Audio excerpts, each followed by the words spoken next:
My name is Kelly Branigan. I'm a registered nurse. I actually went to St. Elizabeth's in Utica, grew up in Boonville. We had a small dairy farm, or a small farm, we raised heifers. My husband grew up in the Vernon area. Could we turn this light on? Oh, yeah. Okay, thank you. Oh, that's better. That's positive for my eyes. As I said, I'm a registered nurse. I specialized in critical care and education. I'm also a licensed real estate broker. I did that when my boys were young because it gave me a little freer schedule. Why am I here and how did I get involved in this? I live in the town of Middlefield now. I've lived there for over 20 years. We had seen the movie Gasland on HBO and, said, boy, that really looks awful. And then went along and had our usual life. A couple of things happened shortly after that. Seismic crews came to Middlefield to do seismic testing. And at the same time, my husband took a locums job down in Pennsylvania, in Tehanek and in Towanda, in the heart of gas drilling country. Well, the seismic crews, when they came in, of course, none of us knew they were there because they didn't have to tell anybody they were there. They didn't have to notify the neighbors. They didn't have to notify the town because there are no regulations on seismic testing. And as we started learning more, and my husband came back from Pennsylvania, he said, remember that movie we saw about gas drilling, Gasland? I said, yeah. He goes, well, I'm living in Gasland now.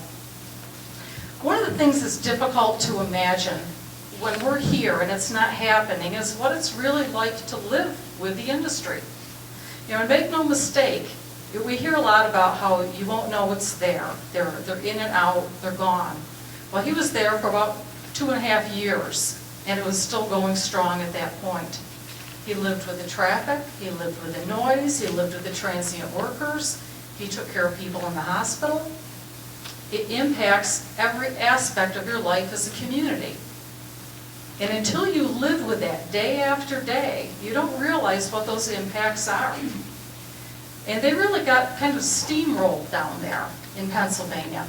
They had been used to extraction industries. They did oil way back, they did timber, they did coal, now they have gas. It's always been a boom-bust cycle. They think things are going to be great, and they're right back down at the bottom again. It happened, look with coal. Everything was great, all the money coming in until the coal went away. Same with timber, and now with gas. And already communities are seeing the impacts as the industry has pulled out of the dry gas plays and gone to the wet plays out closer to Ohio and in Pennsylvania, the western part of the state. All of a sudden, the money that they were seeing coming in to the stores, the businesses from the workers, is starting to shift. So I think it's very, very important to realize that this is not a long-term sustainable proposition. When the gas is gone, the industry is gone. When the gas is gone, the workers are gone.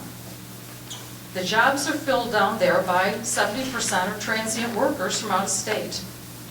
We hear a lot about job numbers, but a lot of times those numbers can be inflated. And a lot of the studies that have taken a look at the job numbers have found that the industry likes to include a lot of other things in their numbers. And when they really pick it apart as to what jobs come from the industry, those numbers are much smaller. Some of the studies are saying, as few as maybe 7,000 to 11,000 jobs from the gas industry down there. And as I said before, these jobs go with the rigs. We hear about jobs for our young people. Well, I really wouldn't want one of my kids working on the rigs. They're not the safest places to be. But if they do work on the rigs, or they work for the pipeline companies, when the company goes, the jobs go. That's why these folks move around so much and why they are transient workers. And with the jobs, they're not union jobs. These guys, they have a tough life. They work really long hours. I just read an article the other day that it was about methamphetamine abuse and drug abuse within the industry. And one of the quotes was, if you're not wired, you're fired. They've tried to crack down in many cases with doing drug testing, but they admit from the industry that they have trouble finding people who don't have drug histories. And these guys work long hours and they use methamphetamine and things to keep them going. So what's that mean to your community? But what they've seen all over the nation, not just Pennsylvania, increased crime rates, increased drugs, prostitution, the things that you normally don't see in a small community. Homelessness. Down in PA, what has happened is industry workers come in, they need places to live. They pay a lot of money for those places. So the regular people, the people on fixed incomes, the single moms, people that don't have great paying jobs, are displaced from their homes. They can't afford to pay $1,300, $2,000 a month for a rental. They have documented increased homelessness in Pennsylvania. Down in Bradford County, they talk about people living under bridges. When the flooding happened or when there are fires, they have no place to put people because they don't have that extra housing anymore. And I thought it kind of funny that they actually looked to the federal government for housing help. With all of the money that supposedly is coming into Pennsylvania, all of the riches, they are cutting funding to schools, they're cutting funding to colleges, they're cutting funding to social service programs. Harrisburg was on the verge of bankruptcy. They have no severance tax in PA. They're talking about an impact tax. But I read an article recently about how much money that they have lost from not having a severance tax. New York does not have a severance tax. The industry fights tooth and nail against a severance tax. They talk about ad valorem taxes. Ad valorem taxes, A, don't kick in right away, and B, only kick in if you have a well that produces something. And when the gas runs out, the money goes away. Most of the gas drilling that will happen in our area will be exploratory.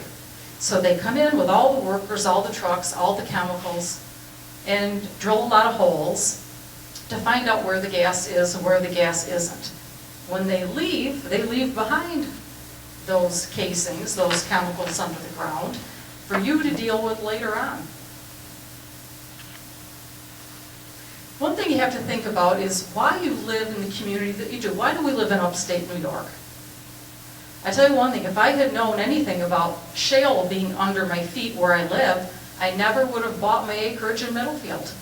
I would be as far away as possible. I wouldn't be having to deal with us. So if gas drilling comes, who do you think is going to want to come and move into an area where they have compressor stations, pipelines, you know, the gas rigs, you know, the wells that are in the ground and left to rust. We have tens of thousands of wells right now in New York State that have been abandoned, haven't been plugged. We don't even know where some of them are. So it kind of shows you how the DEC has not done a real great job at regulation up to now. And we have had water contamination and illnesses from conventional drilling. So people say to you, we've been doing gas drilling in New York State and everything's been fine. That's not true. Ask Dr. Ron Bishop. Ask Walter Hang from Toxics Targeting. Ask the folks that have really researched this. There is water contamination. It's happened over in Shenango County, just from conventional drilling. There were a couple of quotes that I wanted to read you that I really found interesting. One is from our own DEC. What do they say about gas drilling? Impacts on community character defined as the economic, demographic, and social characteristics of the affected communities are expected to be significant. They talk about the economic studies that they did in the Eskeis, which all talked about wells with 30-year lifespans. You know, they talked about all the great things. They didn't talk about the fact that these wells don't last for 30 years. When we look at the shale plays nationwide, they're having to drill and drill and drill, almost like a treadmill, to keep up the gas production, because they don't produce the gas that conventional wells did. Every place that they have done drilling, every community where it's been, they have found that community is worse off when the drilling is done. It takes the place of your sustainable industries. You know, think about the tourism, the farming. Look at organic farming. Look at the yogurt factories. Look at the things that are really moving into New York to take advantage of what we have, our clean air, our clean water, our agricultural land that we have an abundance of. Those things will not coexist with gas drilling. And when the gas drilling is gone, what do you have left? And as I said before, who's going to want to move into your community? One of the things that people like to know is, what does this mean to me in my community? What does this mean to me personally? And we talked a little bit about seismic testing. A lot of the impacts that will happen to you are never discussed. It's funny that the industry, when they talk to the SEC, they have to disclose all the things that can go wrong with drilling. They talk about the explosions, the leaks, the contamination, the spills, the accidents. They by law have to disclose that, but what do they tell you? It's safe, don't worry. Well, you do have to worry. One of the things you're going to have to worry about is testing your water. And even before they do seismic testing, you should test your water, because seismic can affect your well, it can affect your septic, it can affect your foundation. And is that covered by homeowners insurance? That's a good question. That's something you would want to ask. You can't do your own water testing. It has to be done with a state-certified lab, and there has to be a chain of custody for that water sample. It'll cost anywhere from $600 to $700 for one test. I had my pond and my well tested, and it was $1,300. The Otsego County Soil and Water Division recommends that you get baseline testing done in the spring and in the fall to get a good footprint of what your water looks like. So if that's just your well, you're talking, $1,200 to $1,300 just for that initial testing. A lot of folks can't afford a single water test, much less continual water testing. There is no help for those people. They say that, well, the industry will test your water. Well, what we found in Pennsylvania, when the industry does that water testing, they own the water test. And a lot of people are having trouble getting those baseline results, prying them out of the industry's hands, which makes it very easy for them to say, well, you already had pre-existing contamination. There are a lot of things you have to test for, so first before the seismic, then before the drilling, and with the fracking. And you will have to continue to test your water as long as you own your home, because those wall casings will deteriorate. And all that material that was left underground has to go somewhere. Another thing you have to think about is radon testing. We do have radon in upstate New York. Radon's a colorless, odorless gas, the #2 cause of lung cancer, behind smoking. Radon seeps up from the radioactive layers of the shale underground, and it finds its way into your basements. One thing we don't know is once they start drilling and fracturing those layers, will that mobilize more radon? You're going to want to know what that baseline radon test is, and you want to monitor that as well. You want to keep track of your health. They're recommending health diaries now for people. Have a physical exam, know what your baseline health is before drilling occurs. Keep a diary of what your water looks like, what your health is like, note any changes, note what's happening around you, so that you can correlate any of those changes with what may be happening with drilling. We don't know a lot about the health impacts because there has never been a long-term study. Every time they've tried to do one, there's been interference from the industry because they don't want to know what those health effects are. They put up roadblocks. In Pennsylvania, there was a big push by the industry to pass something called Act 13, which effectively gagged physicians. If you went to your physician with complaints that you thought were related to chemicals or the gas industry somehow, the drilling nearby, the physician would have to go to whatever company was nearby doing the drilling and ask them for the chemicals. The industry could turn that information over to the physician only if he signed an agreement to not disclose that to anyone, including you, the patient. One physician likened it to if there was a radiation accident in a town and someone came in talking about it, he wouldn't be able to inform the rest of the town that there was a problem. His hands are effectively tied. Right now they are appealing that down in Pennsylvania. Physicians are saying, we need to know. We need to know what these health effects are. We need to know if these nosebleeds, these rashes, respiratory difficulties, GI difficulties, All these things that are happening, how are they related? What chemicals are they from? You know, another interesting thing that Dr. Bishop talks about is the fact that with all of the toxic material that's already underground, all the chemicals that are poured down into the ground, and it's not just a tiny little amount. When you're talking millions of gallons of water, when you take that percentage of chemicals in that 5 to 8 million gallons of water, that's a lot of chemicals that are being pumped down into the ground. One thing we don't know is what happens when all that stuff mixes together. You know, when they bring it back and they put it into the open pits that they have in Pennsylvania, and which are not totally outlawed here in New York. How do those things interact when they mix together? We don't know. You know, we're seeing health effects nationwide. Doctors Bamberger and Oswald started looking at animal health, animal deaths. Now, one of the big problems is there are things called non-disclosure agreements. So something happens, the industry many times will come in, give a family some money, and make them sign an agreement that they won't talk about it. They're trying very hard to get these things opened up because without knowing what the impacts are, without knowing what animals have been affected, both, you know, in their reproductive cycles and the animal deaths, and what they were exposed to, we can't do good studies. You know, people talk about anecdotes. Well, there's a heck of a lot of anecdotes out there.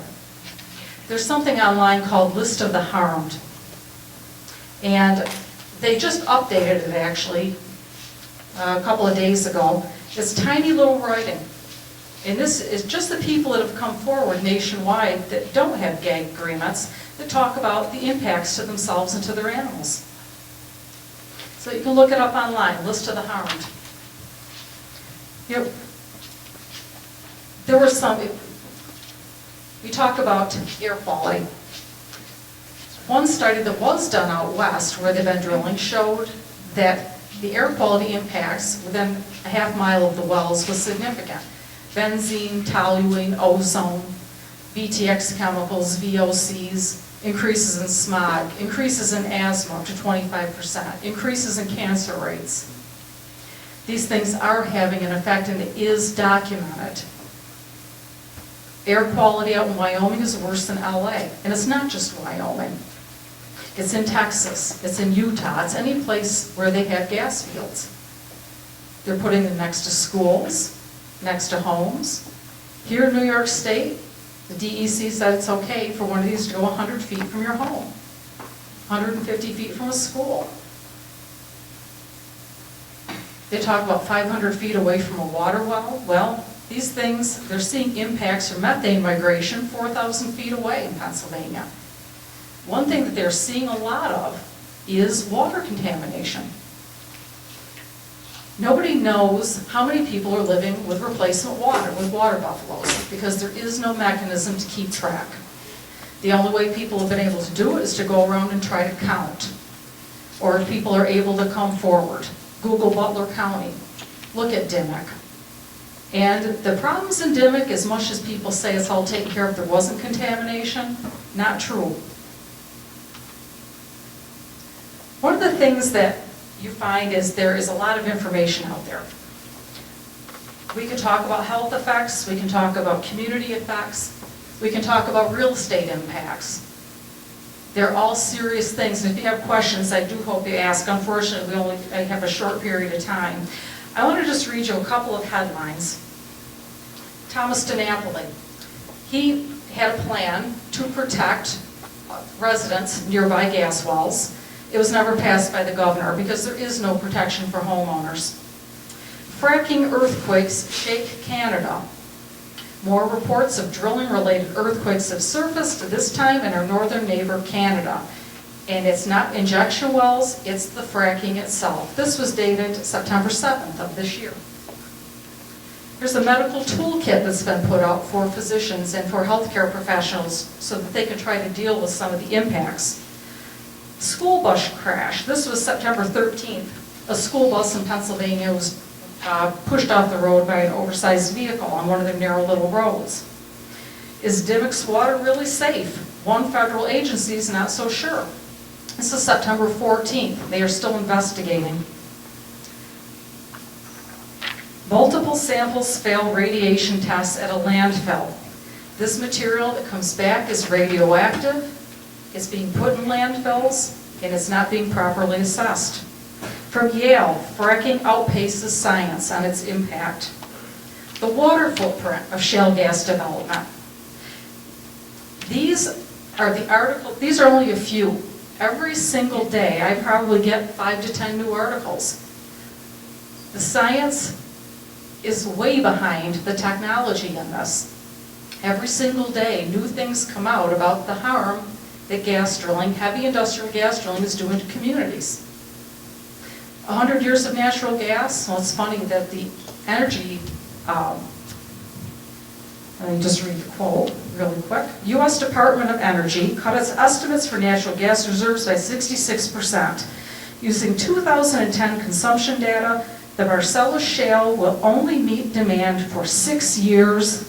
If consumption increases, even less. And where's the gas going? Not here. They're already looking to export it because they can make more money overseas. And the last thing I want to talk about, we hear about property rights. Let's talk about compulsory integration quickly. It was put into place by the industry before we ever heard about fracking.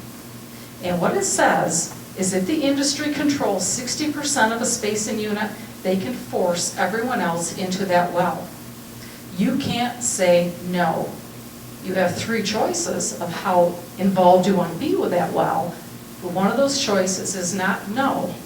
So when we're talking about property rights, what about my property rights?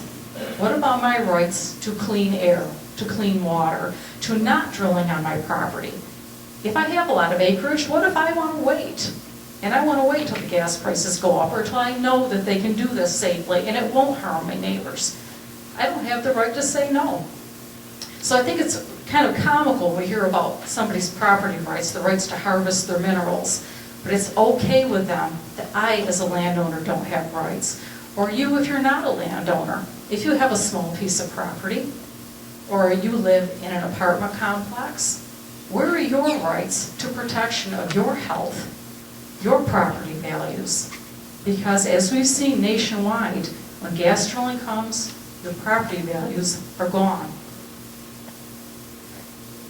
Ask me questions if you want later on about Middlefield, about our zoning laws, about the lawsuit, anything you have questions about. Question everything. Don't take what the industry says as gospel. Remember the Halliburton loophole. The industry does have exemptions from the clean air, clean water, safe drinking, public right to know, Superfund. They couldn't do this if they didn't.